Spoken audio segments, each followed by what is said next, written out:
Hello and welcome to the United Community Channel, and we're back with another members-only video. Plenty to talk about tonight, as usual. It's been an interesting week for United, obviously on the back of the disappointing result against Southampton, Casemiro being sent off, VAR, injuries, and then, of course, there's still a lot to talk about in relation to potential new owners of the club. So we're going to get into it. We've got Ben and Oisín on tonight. How are you doing, guys? Oh, good. Thank you. All good. Good. Let's jump straight into it, lads. I want to get your thoughts because obviously I done the podcast with Ricey on Monday. He's not a United fan, so he has that little bit of, I'd say, balance about him, in relation to, he does kind of sway against United a little bit. I have to say, I have a feeling.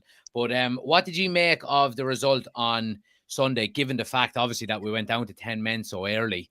Was it a good result for United to get away with 1 point? I'll start with you, Ben. It was the way that the game we did have top when we got sent off. We played better, didn't we? So yeah, I checked the point now. A point's better than nothing, isn't it? Like you say, it was over an hour. We played with 10 men, so yeah, there weren't many chances there, were there? No great clear chances in the game. So no, there wasn't, and it's something I do want to get into Witchy as well in a moment or two about our lack of chance creation and shot specifically. But Oisín, with yourself, like, did you what I've noticed on social media since Sunday is that there's been a lot of division in relation to whether it was a red card or not. What did you make of it? It's one of those I've seen them given. Yeah. But it's one of those when it's your team, it hurts. And I see it as a point well earned, considering we played close to 70 minutes if you factor in all the extra time with 10 men. Yeah. And especially when you consider the fella that we lost. If we'd lost anybody else, I think it might have been a different outcome. But it's one of those that you've seen now. Again, everyone's going back to Andrew Martiner was ref in the Chelsea game the day before and didn't even stop play for the two tackles that were worse than what Casemiro did. Yeah. And then he's the VAR on the Sunday and gets calls it a red card. Where's the as Ten Hag said, where's the consistency? Yeah. Now, one thing I was worried, I was curious about was if the referee doesn't give a yellow card for a foul, can VAR get involved? Because I don't think they can they? Yeah, because what I've heard before, now you can correct me if I'm wrong, is that if the referee gives a yellow card for a challenge, then they can automatically come in and upgrade it to a red. But if the ref doesn't give a yellow, VAR can't get involved. Yeah, and it's something that I haven't heard an awful lot of pundits or people, on Sky Sports or TalkSport or wherever it is have been mentioning it really. But it is something that's lingering in the back of my head. Yeah, I think you're right. Yeah. To me, it just brings up the question again: what is VAR there for? Because it's so inconsistent. It has kind of helped the game in some ways, like goals over the line, that kind of stuff. But that was already there with the watch technology. What has VAR brought to the game? More debate, because it's still down to human error. They're saying that they were talking about at the Spurs game, Richarlison, were the lines drawn at the correct spot, or was it drawn wrong? So what has VAR brought to the game? I don't know. See why Jack's not much. Yeah. I'm not a big fan. I'm not a big fan of it. I think there is areas I think it has to stay. You know what I mean? Offsides are one. And goal line technology. Well, I know goal line technology is kind of different now, really, than anything else. But when it comes to goals, I mean, every single goal being checked for offside or being checked by VAR now is taking the fun out of it. It's taking the celebration out of it. Now, I have heard other people saying that, and it tends to be from the younger generation who are, and I know VAR is only in maybe 3 or 4 years, but have been saying, oh, you get to celebrate twice for a goal now. But it almost feels to me as if it's 2 half celebrations. Yeah. You see the players stop and look around, what's going to happen here, and then the second celebration, if you want to call it a second celebration, is always more muted, even though that it's all good. It's taken some of the spontaneity out of football, and that's why we all loved it. It's not scripted. Great. Yeah. Yeah, absolutely. Yeah, and like sometimes, and I think was it Rashford? I noticed on it this year. At one stage he scored and it went to VAR. He's back on the halfway line, after celebrating in front of the Stretford end, and then the goal is given. He runs back down to the Stretford end again. You know what I mean? He's got a hamstring doing that. Then we're going to be giving up more. Yeah. And look, I understand. It's a nice way of adding or taking another 30 or 60 seconds off the clock. But I want to talk to you as well about the handball that happened on Sunday, because I just cannot get my head around this. And what handball? I didn't see it. Yeah, fucking hell. I think the lad on the moon saw it. But there was only one person in the world that didn't see it. And Dermot Gallagher in the Sky Studio said it hit his chest first. So that's the second lad who didn't see the handball. I mean, it does hit his chest, but to me, it clearly hits his arm and then goes up onto his chest. Yep. Yeah. If it was the other way around, then fair enough. If it hit his chest and then his arm, then fair play. Yeah. But Martinez did the same, didn't we? He gave a penalty away when it hit him on his thigh, didn't it? Hit him on his thigh and then his hand, and then it was a penalty. That's right. See, to me, that shouldn't be. Just not because it's Man U, but in play, if it hits a body part and then a hand, then fair enough. Yeah. Yeah, absolutely. But what annoyed me more than anything about it is the fact that Weghorst was right behind him, ready to take a first touch on the penalty spot with I won't say an open goal, but with just the keeper left to beat. Referee was in the perfect position, but again, I don't know. It's the inconsistency of VAR that why they don't get involved, or maybe they did get involved and they didn't. I think they did actually get involved. I think they got involved and said there was no penalty. Yeah. But do you get the kind of impression that VAR is nearly protecting the referee's on-field decision more so than anything else? Yeah, it does. It'd be interesting if you could hear what they were saying there, wouldn't it? Can you imagine if you could hear what they were saying and what they were discussing about? You might understand it a bit more if you could hear what they were saying. Yeah. It was more transparent as to why they were stopping and what they were checking for, rather than if the guy stood there with his finger to his ear for a minute and a half, 2 minutes, and no one knows what's happening. Exactly. Does it protect the refs on? Yeah, I think there is the whole protect each other kind of idea. But I mean, if that was the case, he wouldn't have upgraded the red card on Sunday either. He just left out the yellow. So I think sometimes there's I think sometimes there's a case of refereeing by proxy as well.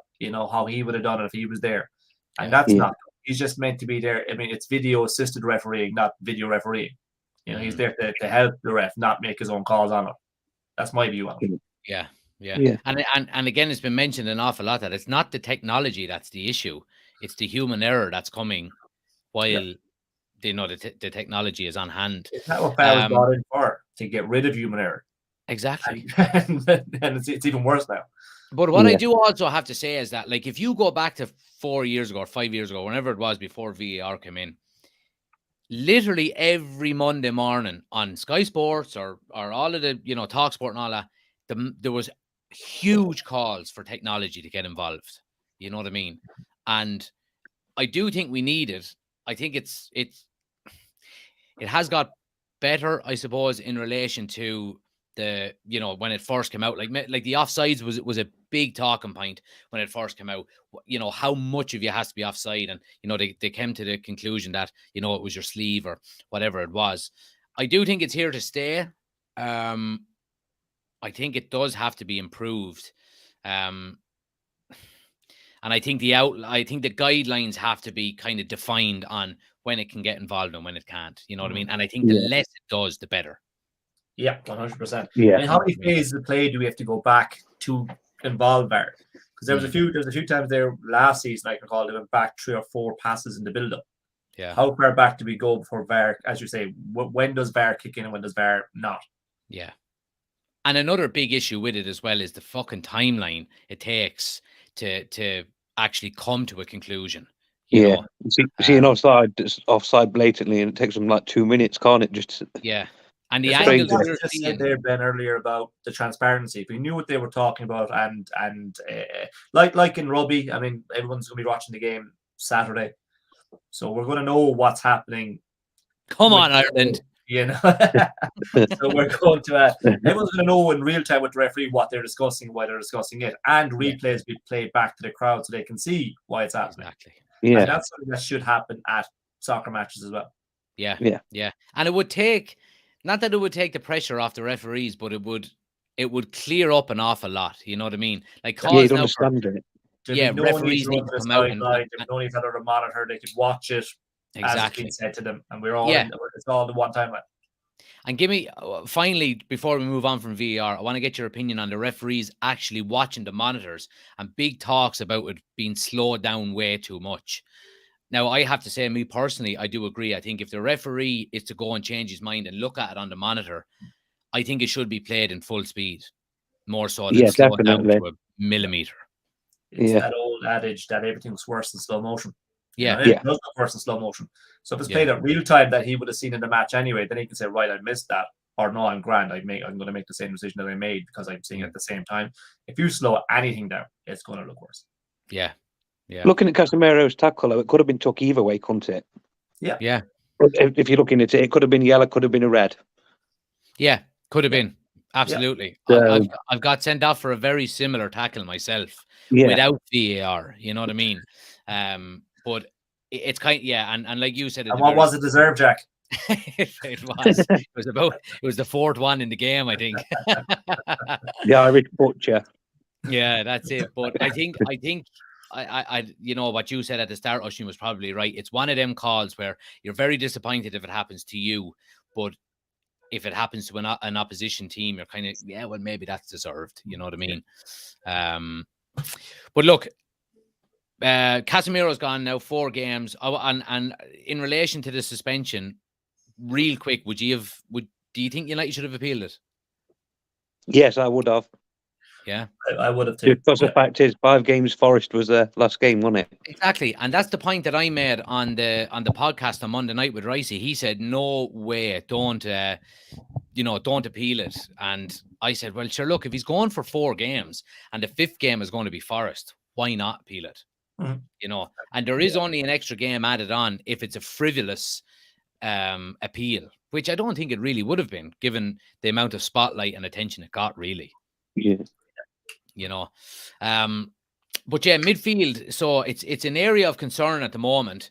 Obviously, Casemiro's gone out for 4 games. He is available, obviously, tomorrow night, but he is one yellow card away from a European suspension as well. So, do you risk him tomorrow night? I think he's got to play. Yeah. I don't know. We discussed this on Sunday, Ben, in the chat. I don't know. Off you go. Let me sit back and eat the popcorn. I mean, do you risk him? We're 4-1 up. Go to Spain, shut up shop, play 5 at the back, bring Harry Maguire in there, bring the 2 boys, and just, I wouldn't be risking him. If things started going against us in the second half, bring him on for maybe the last 25-30 minutes to shore stuff up, but I wouldn't be risking him. No. See, I'd start him, shore stuff up from the start, see how the game goes, and then take him. I'd do the same, take him off. But it's like I say, we discussed it, didn't we, Sunday through the chat? Yeah. So. But I mean, we all 3 of us know that the European games, he's more likely to get a card in a European game than he would at a Premier League game because of how it's played in Europe. Yeah. So I mean, one well-timed tackle but a loud shout from an opposition player and he goes over, that could be a yellow card, and that's the difference, you know. It's like that though. Who's going to replace him in the league games? Let's just say it's Fred, for instance. Say Fred's going to play in his. But what if Fred doesn't get injured on Thursday? Yeah, look, it's one of those. It's a, as I said, it's a coin flip. What do you do? For me, I wouldn't be risking him. He's too important, especially now we're losing him for 4 games in the league. Is 1 more game sitting out? Okay, if he'd appealed, he'd lost Forest. Is sitting out the Betis game and giving McFred a chance to run together to get into sync before they start playing for the next 4 games. Is that the worst thing as well? It's one of them. I don't think there's anything worse than McFred playing together again. But obviously, we do have, like you can see in the screen there, we do have Sabitzer coming back as well. He did train today, and he's obviously travelled with the team. I mean, he hasn't had an awful lot of game time for a guy who's been at the club now for 2 months. I think he's been injured for the best part of 3 or 4 weeks, I think. So it is an area of concern. Obviously, you have the likes of Kobe Main, who has obviously made his debut this season. Obviously, you don't want to be putting too much pressure on the kid either. I do worry about McFred, I have to say. Yeah. We all do. And I think Ten Hag is fucking worried about it as well, to be honest with you. I did read somewhere he's going to play Leash in there. Who's what? He's going to play Leach in there. Martinez in there. Right. I won't be surprised. And put Lindelof with Varane. Well, to be honest with you, I would prefer that, and I think everyone would prefer it. But you even seen on Sunday against Southampton, it's very noticeable how calm and composed Martinez is on the ball, and how he's able to actually travel with the ball. He'd done it 3 or 4 times where he came from the edge of his own box and actually advanced the ball up into the Southampton half. So that's something I wouldn't be against at all. My one concern with that would be is, and I know Eriksen wasn't injured the last, or maybe he was injured the last time Casemiro got suspended, wasn't he? He was, yeah. And there was talks of Martinez again coming out into midfield, but Ten Hag just shot it down straight away. Said no, it's not happening. I don't know. Maybe you'll put Luke Shaw in there. He's played basically everywhere else this season. So yeah. But what way would you go tomorrow night then if he had the option? Obviously, Casemiro is there. One of you are saying you wouldn't risk him. The other one is saying you would. What would your 3 in midfield be tomorrow? I'll start with you. Go first. I'd play Casemiro. Bruno's going to start into. I should imagine, because he's always. And then you've got Fred, you've got McTominay. I'd probably say Fred, because he likes playing Fred, don't he? So yeah. All right, Oshin. How far off is? I mean, if Sabitzer does a late fitness test and goes past his fit, I'd play him, Fred, and Bruno. Yeah, that's how I would run it. If it doesn't pass fit, we're stuck with McFred. Yeah, I would. First and foremost, I would keep Scott McTominay away from the team as far away as I could. I would chance Casemiro for as long as you have to. I'd say even up until halftime and then whip him. I would go Casemiro, Sabitzer, and Fred, because I think Bruno is well due a rest.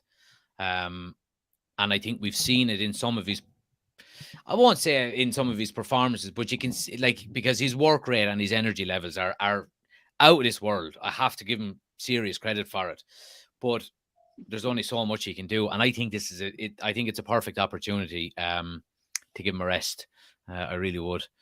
So that's what I would go with. And then again, look, you do have Bruno to come off the bench. You would have, you could, if you got another goal and it was 5-1, you could say, right, McTominay on for Casemiro or whoever it was, or even give Kobe Mainu a run, and try and keep it as fresh as possible. But another area of concern I want to talk about is the wing, right? Because obviously we've seen Garnacho has been injured, and it looks like now I want to get your thoughts on this as well, actually, because is Ten Hag putting out a little smoke grenade here in relation to Garnacho and saying, I can't say exactly when he'll be back. It'll take weeks. It's a serious injury. Once again, after Christian Eriksen, we have serious injury after a contact.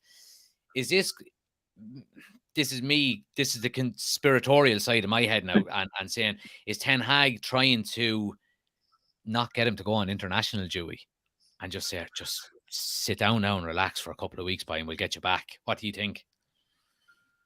Yeah, makes sense.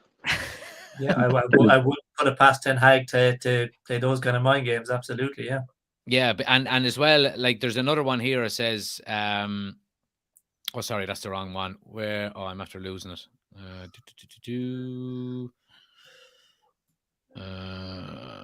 Apologies. Now let me do this. Yeah, there's another tweet here that, and I'm only after seeing it since we went live. It's in relation to, where is it? Is it this one? I think. Oh, yeah, this one. So, of course, it's difficult. He's making great progress. He was selected for the national team. It was a great moment for him. He's in good development phase, and you don't want to disrupt the process. So, this is me obviously being, a little bit out there. But how important is, I won't say how important is he going to be to us, but let's look at it. Sancho is not firing on all cylinders. Antony is hot and cold. Garnacho is now gone. Rashford is carrying the ball on his own. The winger area is an area of concern for me. And I'm going to go as far as saying, I think we need to improve in the summer in that area. As well as getting the number 9, because if you look at Antony and he doesn't kick on next season, and you look at Sancho, hasn't hit the ground running this season at all, got the 3 months off, he's come back, okay, might take him time to get up to speed, but how long do we give him? He's been back 3 months now, I think, I'm worried about that area. I'd like to know what you think about it. Or have I just put a curveball into your head now and you won't be able to stop thinking about it? No, I've been thinking the last while, what does Sancho bring to the team? He's there now 2 seasons. What has he done to what was he, 85 million we spent on him? Yeah. 80 million. Is he an 80 million pound player? Maybe not. Inflated market, English player, all that kind of, you're paying the extra tax, that kind of stuff. Is he worth it? No. Do we have better players? Yes. I would be of the opinion to let him go in the summer if he doesn't kick on between now and the end. He hasn't proved himself for me. Antony, I think, has been found out. I think I've said it many times, he's a one-trick pony. Everyone knows what he's going to do. He can't beat a fella. I'd love to see him play on the left wing and see him go past the fella on his left foot and see what he can do there. But his game is like Robin, cutting in on the left, but Robin was 100 times better at it. Yeah. Okay, he had a lot more there, but he's just not kicking on as I thought he would do coming to United. He's too easy to read and he's been sussed out. That's my thoughts. And we do need, because I imagine we're probably going to play Rashford up top quite a bit and play Wakehurst deep line. In the 10, yeah. Does that mean we're putting Bruno out in the wings where he loses his effectiveness? And who are our 2 wingers then? Garnacho's injured, so Sancho and Bruno. And there's talks of Pellistri going out on loan next season as well. We definitely need a number 9, and they definitely need a winger. 100%. I've been thinking that a while myself.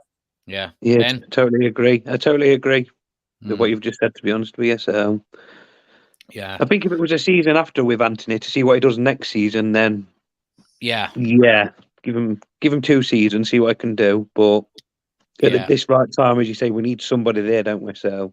Yeah, absolutely. And I would be under that kind of same mind frame. I would give Antony another season. I would probably give Sancho another season if I'm being really generous.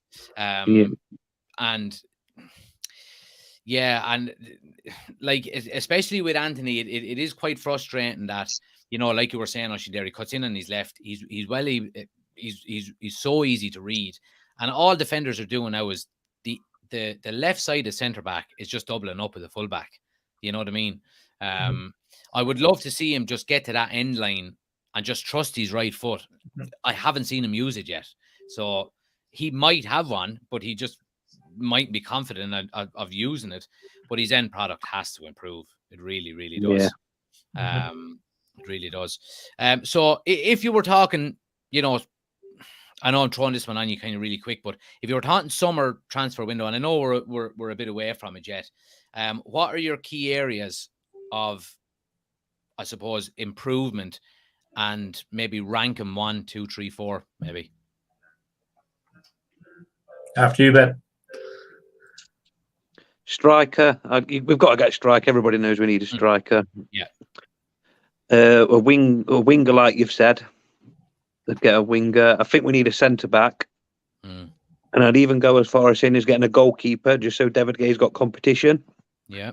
I do agree he's a good keeper, but he hasn't got no competition at the minute, has he? So yeah, it's easy for him. Yeah, he walks into the team, don't he? So, whereas if he's got to look over his shoulder at somebody, there's something to think about, doesn't it? Yeah, absolutely. Oisin?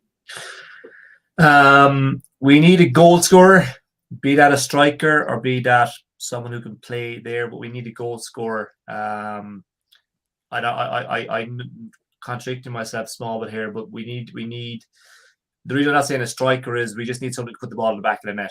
Rashford, if Rashford goes out injured, who's scoring the goals for us? Exactly. There's no one. So we need a goal scorer.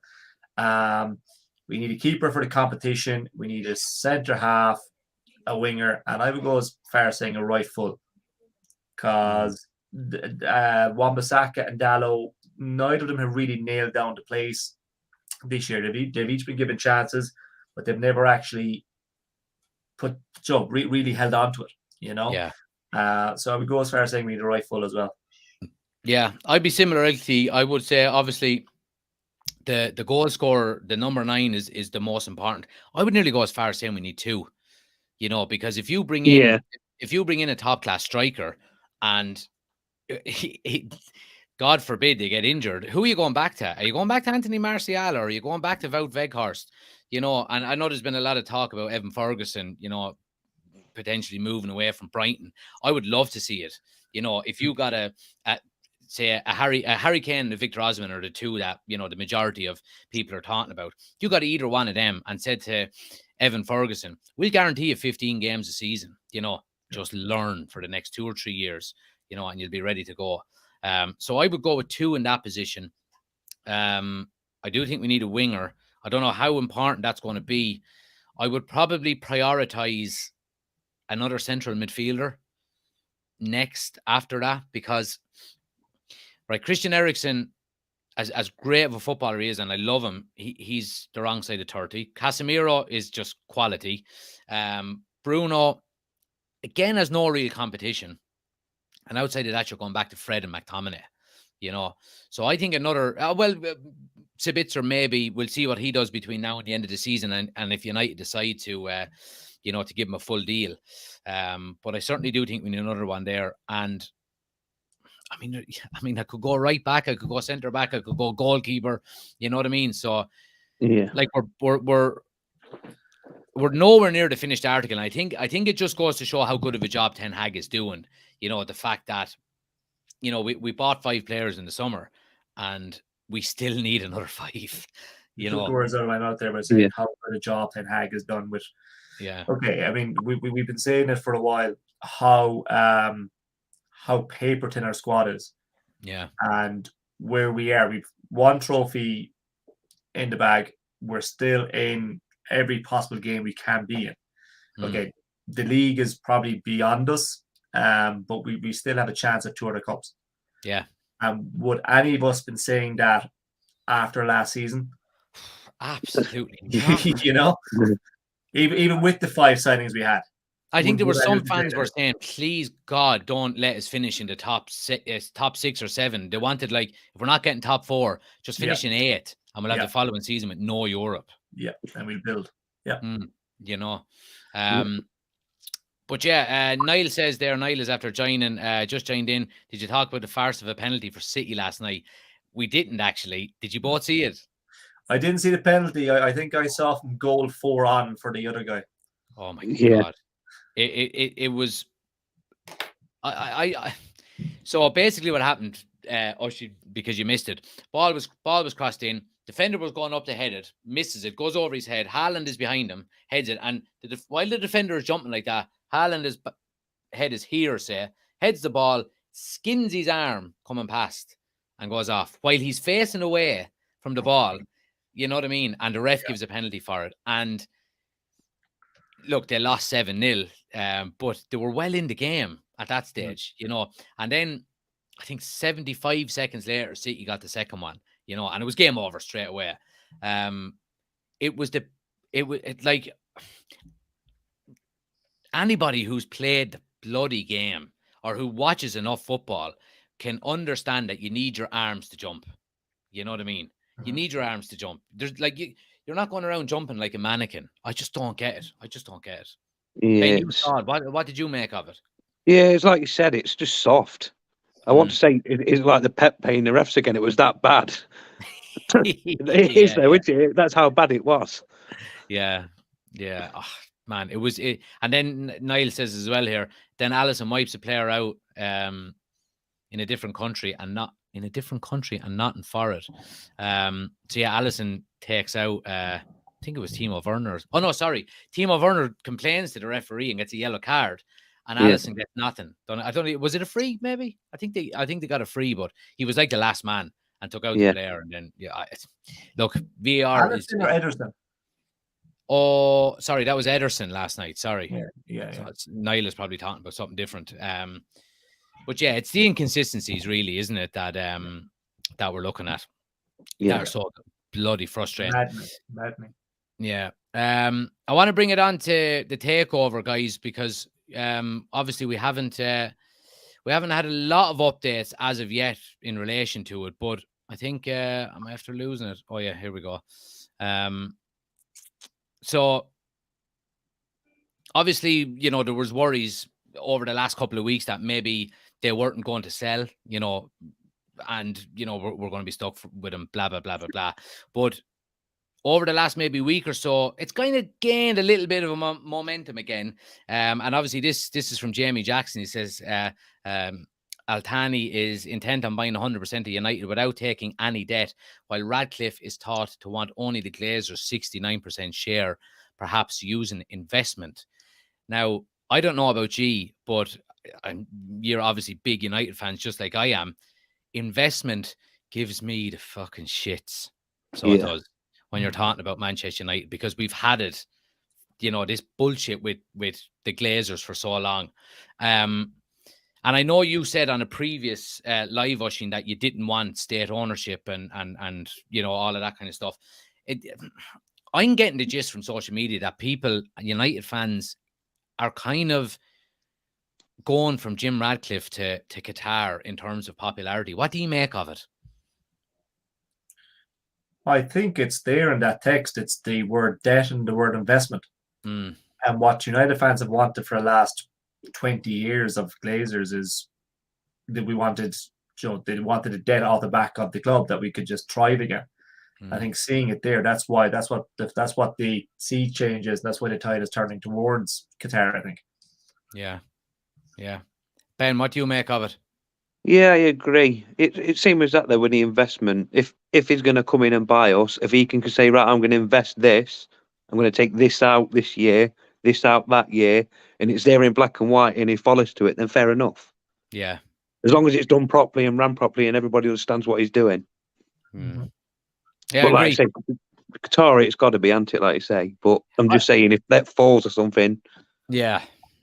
I was thinking today now, and I just went off in a complete daydream while I was working, and I was thinking to myself, obviously, for anyone to really challenge now, it's, you have to really have these. You don't have to have these state ownerships, but you have to have these multi-billionaires that are money is not an option. And I was thinking to myself, are United to blame for this? Right now, hang on. All right. So United and it's United being successful that I think maybe. Anyway, let me put my point down to you. United were so successful for so long, no one could touch them, no one could get near them in terms of revenue, in terms of global appeal, all of this kind of stuff, and it took state ownership to coming into Manchester City to really put the pressure on United and to start challenging, and because. If I'm correct in saying it, and basically from 2000 up until the 2008 takeover of Man City, there wasn't an awful lot of investment into English Premier League teams, and then all of a sudden City come along and say, right, well, we're coming in with our billions and billions and trillions. Now we can do it, and now that's become the norm of being able to challenge and being able to go one up on your opposition is to have more money, whereas. I'm not saying United, were to blame for this, but in a way they kind of monopolized it a little bit because we won so much. Does it make sense to you, or I know what you're saying. They're saying, they were the creators of their own downfall. They're creators of what has led to this. Yeah. No, I mean, how dominant were we in the 90s and the 90s? As you say, there was until Chelsea came along in 04-05 with Abramovich, right. And even then he was nowhere near what City were able to do. Yeah, I mean, it's good to think that at least for the cause for something, even if it's going against us. Because I should have brought that story full circle and then trying to get away from blaming United for it at the very end. You know what I mean? But I went down a cul-de-sac. No, as a United fan, I'll take that. Yeah, it's our fault. It's because of us. Yeah, absolutely. Because we were so good. For all them fucking league titles, the bastard. Yeah. But yeah, look, let's wrap it up with tomorrow night, guys. What way do you see it going? Have you got, do you want to do a predicted 11? Who would you rest? Who would you start? Give us a score prediction, maybe. Ben, if you want to go first, we'll go from there. I think he's going to start strong. I think he might start the first team, to be honest with you. Yeah. I think he'll start with a strong team. As you say, I can see Fred playing. I don't think Sabitzer's quite ready yet. He'll come on off the bench, I do believe, tomorrow. Yeah. So, and like you say, I think he'll just go strong and we'll win 3-1, I reckon. 3-1. What about Martial? There's been talks of him training this week as well. Is it a kind of a game to bring him back, or do you just say, oh look, just stay wrapped up in cotton wool? No, I can't see him playing. There's an argument for both, really. If he is ready to play, saying, well, this could be the easy game for you to get your legs back, rather than throwing you in against a Newcastle in a couple of weeks' time or whatever it may be. But what way do you see it going, Oisín? It's Fulham on Sunday in the Cup, isn't it? That's right. Yeah. I don't think Ten Hag knows how to play a weakened team. I think he's going to put out his strongest team on both days. My thoughts on Casemiro are well known now by everyone, so I would be resting Casemiro. Martial is interesting. Would you bring him and throw him on for maybe the last 30 minutes, give Rashford the rest if we're 2-3-1 up, as Ben suggests we'll be? I think it will be slightly tighter. I think they're going to be harder to break down at home. I reckon it'll take a while to score. Once they do score, it will be 3-1, as Ben has said as well. But I think we will concede there. I think they will be hard to break down. Yeah, and that's a 60,000 seater stadium over there as well. So it's going to be a cauldron. It really is. The one thing you don't want is for them to get the first goal. I think if they get the first goal, not that we'll panic or anything like that, but it's a different game. You're instantly playing a different game. You know what I mean? Against the crowd as well. Yeah, and that's the one worry I do have with United, that we do tend to start some games slow, and we tend to start particular halves slow as well, whether it be the first half. Second half team recently. Has anyone else noticed that? Say that again? You've become kind of a second half team. Yeah. I said that on one of the lives a couple of weeks ago, that Ten Hag is earning his money, he's earning his wages for halftime team talks alone, because we're going in kind of, we tend to start games well and then kind of peter off a little bit, and then Ten Hag gets him into the dressing room at halftime. I don't know if he eats the bollocks out of him, or it's just a couple of tactical changes, but we come out stronger then in the second half. So I'd have to agree with you. I would probably, would you go Dalot or Wan-Bissaka? I think I'd go Wan-Bissaka. Yeah, I think I would too. Wan-Bissaka. Especially when you have a 3-goal lead going in, it's probably the best option, I would say. Yeah, I would probably go De Gea, Wan-Bissaka, Varane, Martinez, Shaw. Shaw's not overly tired. I'd probably start him. I'd go Casemiro, Fred, and Sabitzer to give Bruno the rest. Anthony is gone, isn't he? So it'll be Sancho, Weghorst, and Rashford, I presume. You would presume, wouldn't you, really? I mean, outside of that, that's all that's there, isn't it? Yeah. Elanga, maybe. If Rashford the rest before 1 up. Maybe so. Yeah, that mightn't be a bad show either. Yeah, mightn't be a bad show. But yeah, anyway, we leave it there, guys. That's sad. Hang on until I end the broadcast there, because I have to. I want to ask you something real quick. But guys, I appreciate everyone who's watching. If you haven't already done so, please smash a like on the video. Hit subscribe if you're new to the channel. If you want to become an official member and come on the screen like Ben and Oisín, there is a link in the description. Go check it out. But I'll be back tomorrow night for the watch along. Hopefully the boys will be back as well. But yeah, until tomorrow, we'll see you then. Take care.